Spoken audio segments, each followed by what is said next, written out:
तो भाई ये कैनन की IR 2525 और इसमें हम अभी मैंने आपको बताया था कि इसमें मैं बताऊंगा कि कैसे स्कैन करना है। ये हमने DADF के ऊपर यहाँ रख दिया है पेपर, ठीक है। और इसमें जो इसको तो बाद में देखेंगे हम, पहले मैं आपको दिखाता हूँ आपको चाहिए क्या इसमें। एक तो इसमें चाहिए आपको एक नेटवर्क केबल जो कि यहाँ लगेगी ऊपर वाले पोर्शन में ही।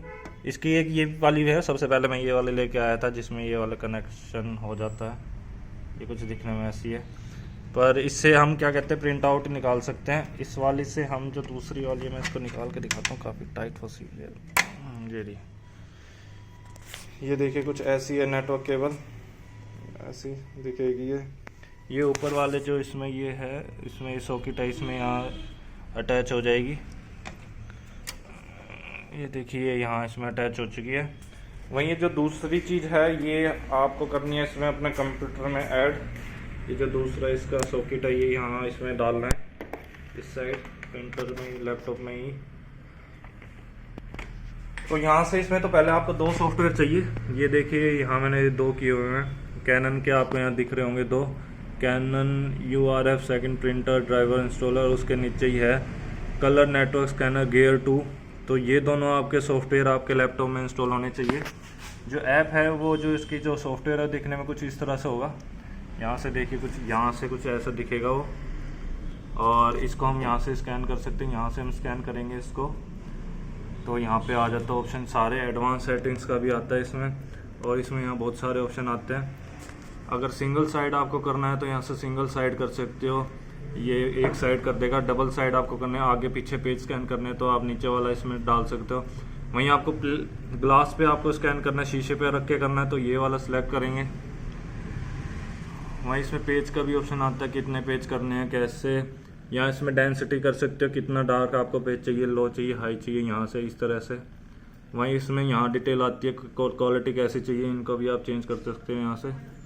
उसके बाद ऑप्शन आता है नॉर्मल चाहिए, हाई चाहिए, लो चाहिए, वो भी चेंज हो सकता है।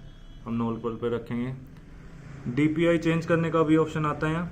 जो नॉर्मल होती है वो 200 ही रहती है, यही बेस्ट है, नहीं तो फाइल का साइज़ बहुत बड़ा हो जाएगा। यहाँ से हम स्कैन कर देंगे तो स्कैन होना शुरू हो जाएगा। तो उससे पहले मैं आपको दिखाता हूँ, इसमें आपको काफ़ी सारी चीज़ें भी करनी पड़ती है। अभी हमने कॉपी पे नहीं किया हुआ, अगर हम कॉपी पे अभी इसको कर देते हैं तो यहाँ कुछ आएगा नहीं। देखिए यहाँ येलो बटन जल नहीं रहा है, इसलिए क्योंकि अभी हम स्कैन कर रहे हैं। स्कैन करेंगे तो यहाँ रिमोट स्कैनिंग आपको दिख रहा होगा, इधर रिमोट स्कैनिंग पे स्कैन करते हैं तो यहीं इसमें ऑनलाइन है। अगर ऑफलाइन करेंगे तो यहाँ पे फ़ोटो कॉपी होएगी। अब देखिए ये आ रही है, अब हमने ऑफलाइन कर दिया तो यहाँ पे ये देखिए लाइट जलने लगी है इसमें। वहीं अगर क्योंकि वो हमने ऑफलाइन कर दिया तो अब आप इसमें स्कैन नहीं कर पाओगे। स्कैन नहीं कर पाओगे तो फिर कुछ होगा नहीं।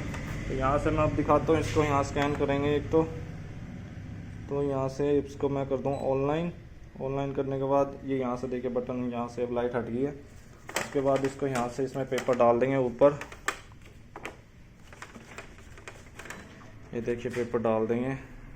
इसमें आपको सेटिंग करनी पड़ती है, एक यहाँ से वो IP एड्रेस चेंज करना पड़ता है। वहीं आपको लैपटॉप में जाके अपने कंप्यूटर में जाके IPS सेम डालना पड़ता है, जो इसमें वो इसमें डालना पड़ेगा, जब जाके ये आपका स्कैनिंग का चलेगा। तो इसमें आपको मैं दोनों चीज़ दिखाऊंगा, स्कैनिंग भी होती रहेगी, प्रिंट आउट भी साथ साथ निकलते रहेंगे, पर फोटोकॉपी नहीं निकलेगी। ये देखिए इसको मैं कर देता हूँ यहाँ से स्टार्ट। तो ये देखिए स्कैनिंग शुरू हो चुकी है। ये देखिए यहाँ स्कैनिंग शुरू हो चुकी है ऐसे। ये डबल साइड मैंने सेलेक्ट किया तो ये डबल साइड जाएगी ऐसे।